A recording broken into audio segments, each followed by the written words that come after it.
dalam konteks menunaikan sholat berjamaah, teman-teman sekalian, banyak motivasinya.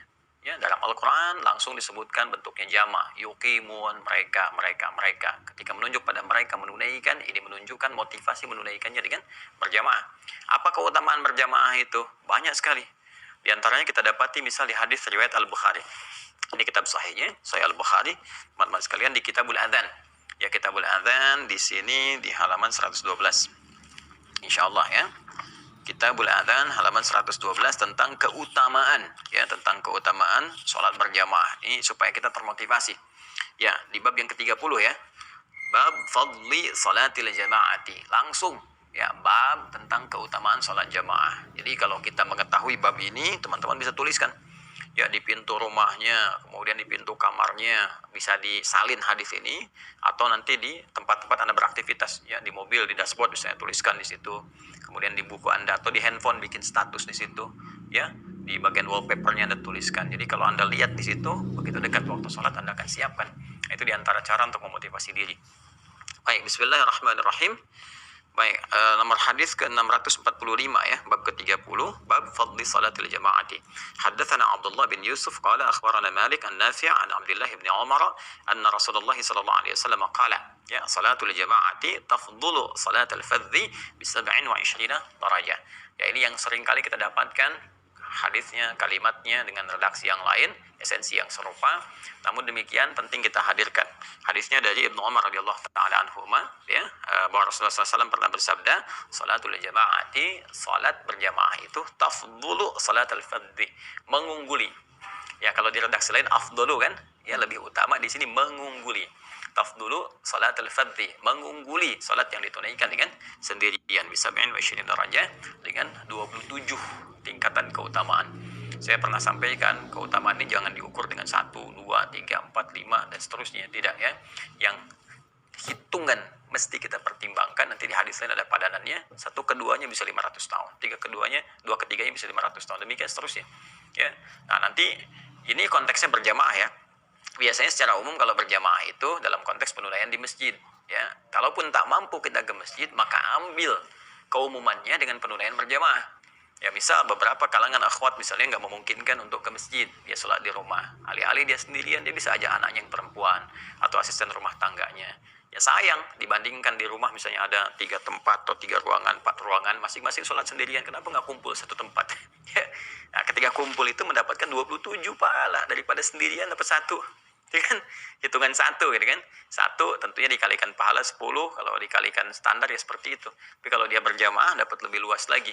Kan konsep 10 itu di Quran surah ke-6 ayat 160, man jaa bil hasanati falahu asyru amsalha. Siapa yang mengerjakan perbuatan satu hasanah, dia dapat 10 kali lipatnya. Dan salat disebut dengan hasanah.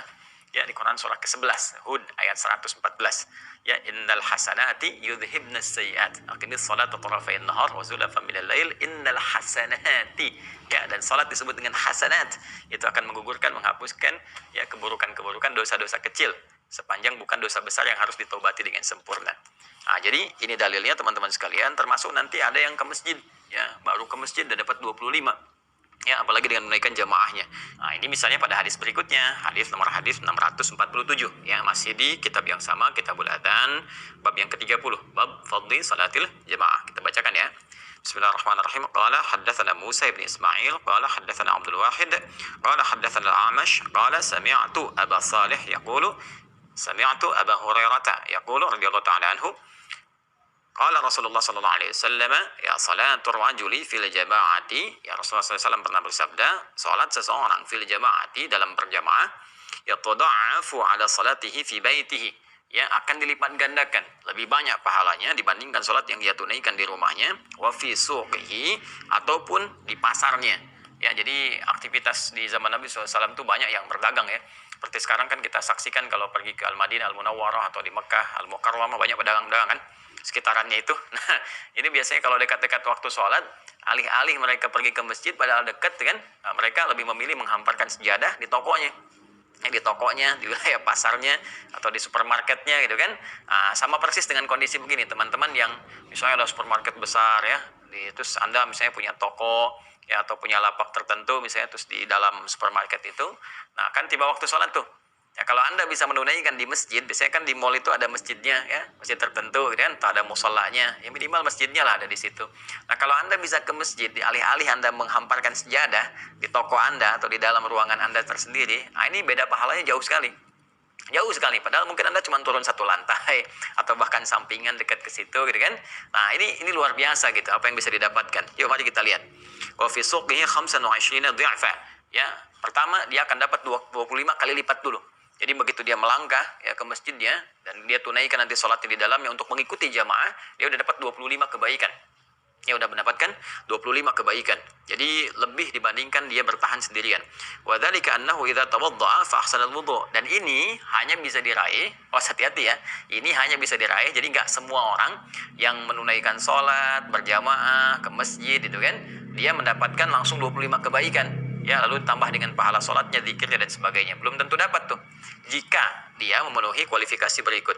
Idza tawaddaa fa ahsana al-wudhu. Pertama, dia menyempurnakan wudu seperti yang kemarin kita pelajari. Kemudian tsumma kharaja ila al-masjid, ya, lalu dia berangkat untuk menunaikannya di masjid. Jadi dapat 25 tadi otomatis ya keutamaannya, ya belum sholatnya ya. Ini belum masuk kepada sholatnya. Jadi baru masuk ke situ, mau gabung jamaah dapat 25 kebaikan. Langsung dapat tuh. Yang nanti ukurannya seperti yang tadi saya sebutkan. Ya, kemudian nanti belum sholatnya dapat 27, kemudian lagi belum nanti tambahan zikir dan sebagainya. Nah, ini hanya bisa dia raih apabila dia menyempurnakan wudu, kemudian dia menunaikan di masjid. La yukhrijuhu illa as-shalah. Ya, tidak ada motivasi lain untuk menunaikan ke masjid itu kecuali hanya untuk sholat. Jadi bukan karena ingin janjian dengan teman sambil sholat, sambil kemana? Di Masjid Alisan deh kita. Ya udah ketemu di sana deh, nanti sambil sholat zuhur, jadi nyambi tuh sholat tuh jadi sambian. Tujuan utamanya ketemuan, jadi sholatnya cuma 5 menit, ngobrolnya di teras masjid atau bahkan dalam masjid sampai setengah jam misalnya ya. Nah, itu yang dimaksudkan, bukan itu ya. Kalau mau misalnya di mana kita ketemuan, di masjid, yang utama kita sholat deh, ketemuan gampang, kita sholat aja dulu di sana. Nah, ini betul. Ini yang betul. Jadi motivasi dia memang hanya untuk menunaikan sholat. Lam yakhtu khutwatan illa rufi'at lahu biha darajah. Allahu Akbar, Allahu Akbar, Allahu Akbar. Jadi bukan hanya dia dapat 25 kebaikan tadi, digandakan dari orang yang sholat sendirian. Bukan hanya nanti jaminan ada 27 ya kebaikan saat dia menunaikan sholatnya. Tapi setiap langkah yang ia lakukan demi menuju masjid untuk sholat itu setiap langkahnya dihitung oleh Allah Subhanahu wa Ta'ala, dicatat oleh malaikat, diperintahkan malaikat mencatat untuk menaikkan derajat dia di sisi Allah Subhanahu wa Ta'ala. Setiap langkahnya naik 1 derajat, setiap langkah naik 1 derajat. Jadi artinya Allah meningkatkan kemuliaan dia dalam setiap langkahnya. Jadi masjid itu luar biasa teman-teman. Dan biasanya kalau ada pahala begini, ini menunjukkan keistimewaan di balik ibadah itu. Makanya jangan dianggap ringan jamaah itu. Jangan dianggap ringan kita menunaikan sholat di masjid. Dan ada hikmah-hikmah lain yang di masa kini saya kira belum terpraktekkan keseluruhannya. Ya, hikmah saling mengenal, hikmah saling menguatkan, hikmah saling membantu, dan sebagainya itu belum muncul. Nah, mungkin satu waktu kita belajar memaknai lagi fikih masjid. Ya, nah di konteks ini saking pentingnya jamaah ini, maka setiap langkah yang dia lakukan menaikkan derajat dia di hadapan Allah. Jadi kalau Allah sudah naikkan kualitas hidup dia, nanti beberapa keberkahan akan turun. Ya, pendampingan kepada kebaikan. Kalau konsisten selama 40 hari, Allah hapuskan sifat nifak dalam dirinya, dijaga dalam kebaikan, diarahkan dalam kemuliaan. Ya. Kemudian illa rufi'at lahu biha darajah wa hutta anhu biha khati'ah. Allahu Akbar. Dan akan dihapuskan setiap kesalahan. Ya, kesalahan-kesalahan kecil ya, sepanjang bukan dosa besar. Jadi ternyata membiasakan diri untuk ke masjid itu juga salah satu langkah untuk memperbaiki perilaku. Jadi akan berdampak pada perubahan perilaku. Oh, Masya Allah, kalau semua anak-anak muda nih ya, saya ajak, saya kalangan milenial juga, bukan hanya yang senior-senior atau yang sepuh-sepuh gitu kan. Ya kalau disebutkan ya ahli masjid, ya kebayang yang sepuh-sepuh, tidak. Sekarang kita rubah persepsinya. Semua ke masjid. Anak kecil ke masjid, yang milenial ke masjid juga. Nah, ternyata membiasakan diri ke masjid dengan orientasi sholat yang benar, itu bisa merubah perilaku menjadi baik. Ahli masjid itu pasti baik lah. Kalau dalam bahasa hadis, ahli masjid itu pasti baik. Ya, rel masjid itu pasti baik. Bukan rel masjid ya, rel masjid. Ya, real masjid pasti baik. Ya, jadi kalau kita membiasakan ke masjid dengan baik, melangkah dengan bagus, tujuan sholat, itu akan merubah pribadi kita menjadi lebih baik. Ya, dan tanda kebaikan itu dengan dihapuskannya kebiasaan-kebiasaan buruk kita. Ya, jadi kalau kita punya kebiasaan yang nggak bagus, orang biasa ke masjid, maka tatapannya senang kepada yang baik. Begitu nanti melihat yang jelek langsung terpalingkan. Lisannya berubah kosakatanya, ya, pulsa lisannya itu jadi lebih baik, ya, bukan kata-kata kotor yang biasa keluar. Nah itu, jadi tandanya Allah menghapuskan kesalahan pada dirinya dengan mengganti melalui kebiasaan yang lebih baik. فإذا صلى لم تزل الملائكة تصلي عليه ما دام في مصلاه. Allahu Akbar. Ya, keutamaan yang lainnya lagi tadi baru berangkat ya, nyampe masjid udah dapat 25. Kemudian setiap langkah di perjalanan itu dihitung dengan meningkatkan kualitas kebaikan sisi Allah. Derajatnya naik. Kemudian kesalahan-kesalahan yang terbiasa, kadang-kadang nggak sengaja salah atau terbiasa terbawa pada sesuatu yang tidak benar, itu dihapuskan oleh Allah, ya kan? Selain dosa besar tentunya. Dan itu nanti mendorong kalau dosa-dosa kecil itu hilang, dosa-dosa besar itu akan terdorong untuk ditaubati. Ya. Kemudian sepanjang dia berangkat di perjalanan itu, malaikat memohon kepada Allah kebaikan. Ya, bersolawat meminta kebaikan. Salawatnya malaikat itu minta kebaikan kepada kita. Jadi jangan dianggap ringan tuh. Ya, jangan dianggap ringan. Anda setiap berangkat ke masjid semakin panjang ya jaraknya gitu kan, kita tempuh. Nah itu malaikat memberikan solawat banyak gitu ya, minta kepada Allah kebaikan untuk kita. Tapi jangan dipanjang-panjangin. Ini rumah Anda, ini masjid. Harusnya tinggal 3 meter, Anda muter dulu misalnya. Wah, ini rumah Anda di Bekasi, ya kan? Cuman tinggal gini aja 3 langkah, muter dulu ke Senayan. Ya tertinggal jamaah aja nih. Jadi ya dia memahami hadis mesti jelas juga ya. Jadi bukan berarti seperti itu dibuat-buat. Ya tetap ada salawat. Apa kalimat malaikatnya? Allahumma salli alaihi, Allahumma arhamhu. Allahu Akbar. Allahumma salli alaihi. Ya Allah, mohon berikan segala kebaikan kepadanya. Jadi minta Allah berikan salawat. Salawat dari Allah itu maknanya bisa banyak. Bisa hidayah. Ya, hidayah petunjuk kebaikan. Bisa juga pemberi solusi dari persoalan. Ada orang dapat hidayah dari Allah, dapat salawat dari Allah. Seperti di Quran surah ke-2 Al-Baqarah ayat 157. Orang-orang yang sabar dalam menghadapi ujian, orang-orang yang menyerahkan semua kepada Allah, berikhtiar dengan baik, ulaika alaihim salawatum mir rabbihim wa rahmah. Mereka itu orang-orang yang mendapatkan salawat dari Allah. Salawat dari Allah itu tadi bisa berupa hidayah, bisa berupa ampunan, maghfirah dari Allah Subhanahu wa taala. Ya, dan malaikat meminta, ya Allah, ampuni dosanya. Ya Allah, ampuni dosanya. Ya Allah, berikan dia petunjuk dalam hidupnya supaya lebih baik. Ya Allah, jadikan sisa hidupnya hayatan thayyibah. Akhirnya husnul khatimah. Warhamhu, dan sayangi dia. Ya, warhamhu, dan sayangi dia ya Allah. Wala yazalu ahadukum fi salatin man tadhara as-salata. Dan Masya Allah, ya, di keadaan dia dihitung sedang berada dalam kondisi sholat walaupun dia sedang menunggu sholatnya. Ya, Masya Allah tuh berapa banyak kemuliaannya. Jadi satu tadi sudah dapat pahala 25 langsung, padahal belum menunaikan sholatnya gitu kan. Nanti pas sholat ditunaikan dapat lagi 27.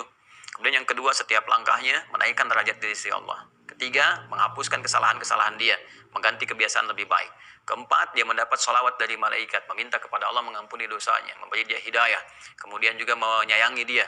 Dan yang kelima, dihitung dia dalam keadaan sedang sholat. Dalam arti dalam suasana sholat. Jadi kalau sedang dalam suasana sholat, ya pahala terus mengalir kepadanya. Ya, terus mengalir. Ya, sampai dia menunaikan sholatnya, dapat lagi 27. Jadi kurang apa tuh? Ini menunjukkan 5 kemuliaan ini, teman-teman sekalian, menunjukkan ada hal yang sangat besar dalam jamaah. Ya, dan sayangnya tadi tidak teraplikasikan dengan baik gitu kan. Di kekinian kita harus kembali lagi menggali dari kitab-kitab aslinya.